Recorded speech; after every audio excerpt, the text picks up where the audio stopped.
အားလုံးပဲမင်္ဂလာပါခင်ဗျာဒီကနေ့ဗီဒီယိုမှာတော့ကျွန်တော်အားလုံးကိုကြွားစရာလေးတစ်ခုရှိပါတယ်အဲ့ဒါကဘာလဲဆိုတော့ပထမဦးဆုံးအနေနဲ့ကတော့ကျွန်တော် Minecraft ကို official ဝယ်လိုက်ပါပြီခင်ဗျာဆိုတော့ဒီကနေ့ဗီဒီယိုလေးမှာကျွန်တော်အားလုံးကိုပြောပြသွားချင်တာလေးတစ်ခုကတော့ကျွန်တော်ဟိုနေ့ကနောက်ဆုံး live လွှင့်လိုက်တဲ့နေ့တော့ပါပေါ့နော်အားလုံးကိုကျွန်တော်ပြောခဲ့ပါတယ်ကျွန်တော်ဒီ Minecraft ထဲမှာကျွန်တော်တိစောက်ထားတဲ့ဒီရွာလေးနဲ့အိမ်လေးကိုကျွန်တော်ပြခဲ့တယ်ပေါ့နော်ပြီးတော့နောက်မှာတော့ကျွန်တော်အားလုံးပြောခဲ့ပါတယ်ကျွန်တော်နေရာလေးတစ်ခုမှာဒီဗုဒ္ဓရုပ်ပွားတော်လေးပေါ့နော်ရုပ်ထုလေးကျွန်တော်တဲခြင်းတယ်လို့အားလုံးကိုပြောခဲ့ပါတယ်ကျွန်တော် live stream လေးကြည့်ရလို့ဆိုရင်တော့မှတ်မိအောင်မယ်လို့ထင်ပါတယ်ဆိုတော့ဒီနေ့ဗီဒီယိုလေးမှာတော့ကျွန်တော်ပြသသွားမှာကတော့အားလုံးပဲကြည့်လိုက်ကြရအောင်Ta da!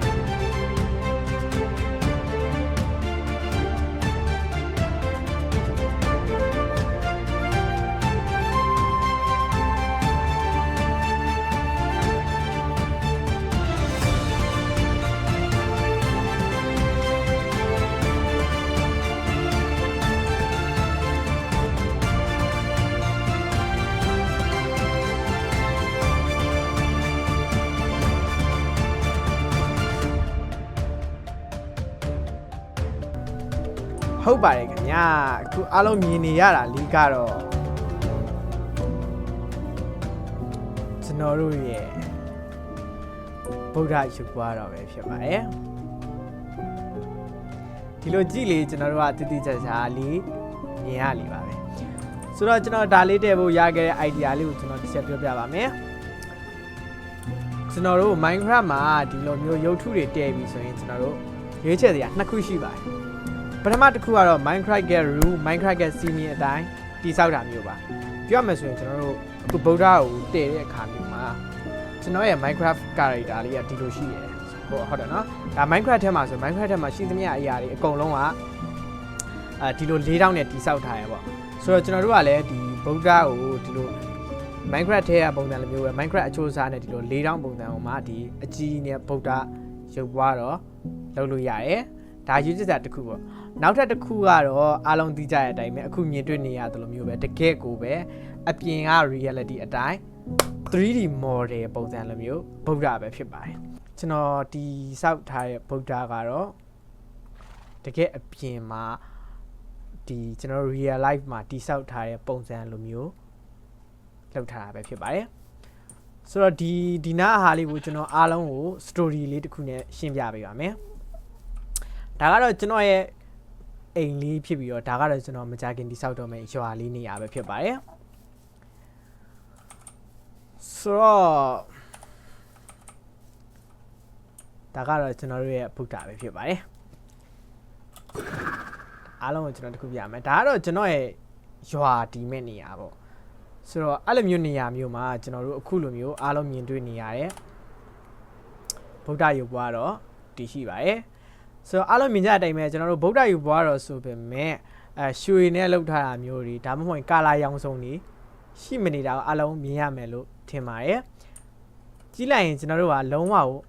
ကြောက်တွေအုပ်သားတွေနဲ့တီဆောက်ထားတဲ့ပုံစံလိုမျိုးရှိပါတယ်ခင်ဗျာအဲ့လိုရှိရတဲ့အကြောင်းရင်းကတော့ဟုတ်ပါတယ်အားလုံးထင်ကြတဲ့အတိုင်းပါပဲဒါကရှေးဟောင်းဗုဒ္ဓရုပ်ပွားတော်ပဲဖြစ်ပါတယ်ပြောချင်တာကတော့ကျွန်တော်တို့ဒီလွန်ခဲ့တဲ့ပေါ့ဗျာနှစ်ပေါင်းထောင်ချီလောက်တော့ပါပေါ့ဒီမှာကျွန်တော်တို့ဗုဒ္ဓရုပ်ပွားတော်ကြီးရှိခဲ့တယ်ဒီကဘာကြီးမှာဒါပေမဲ့နှစ်ကာလကြီးကြာမြင့်ပြီးဒီနေ့ခေတ်ကိုရောက်လာတဲ့အချိန်မျိုးမှာကျွန်တော်တို့ဒီဗုဒ္ဓရုပ်ပွားတော်ကဒီရှေးဟောင်းရုပ်ပွားတော်တစုအဖြစ်နဲ့ဒီနေရာမှာကြံရှိနေရပဲဖြစ်ပါတယ်ဒါဒီနေ့တခုပြောချင်တာကျွန်တော်နဲ့ကျွန်တော် Minecraft character ကလုံးဝကိုကိုင်ညီသွားပါပြီဂျိုပါရခြင်းနဲ့တူရယ်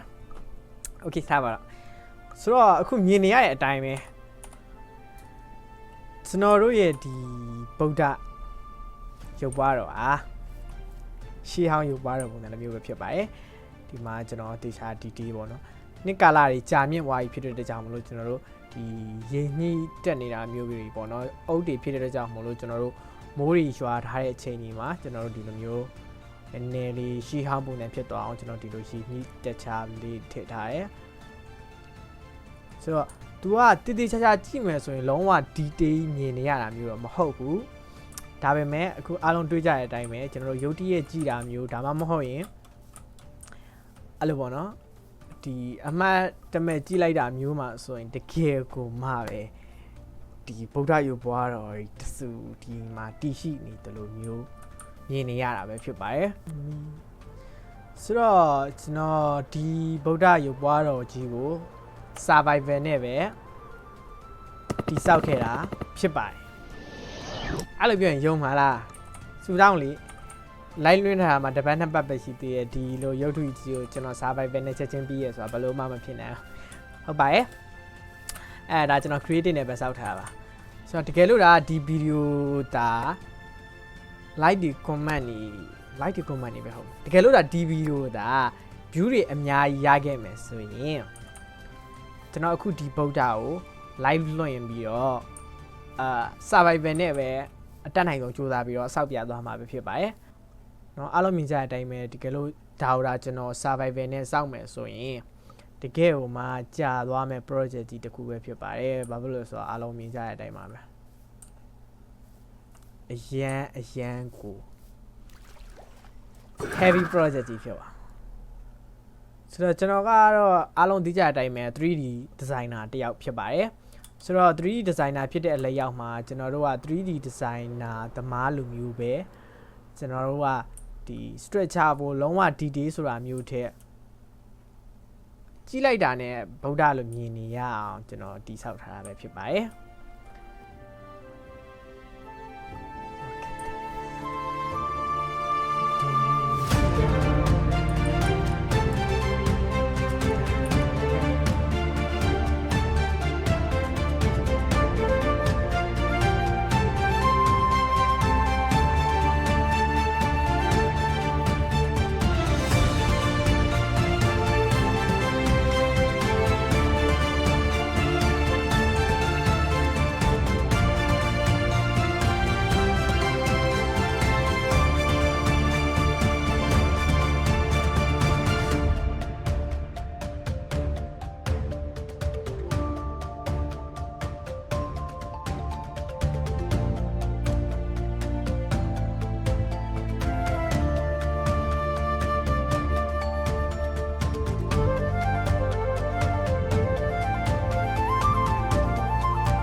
ဒါကတော့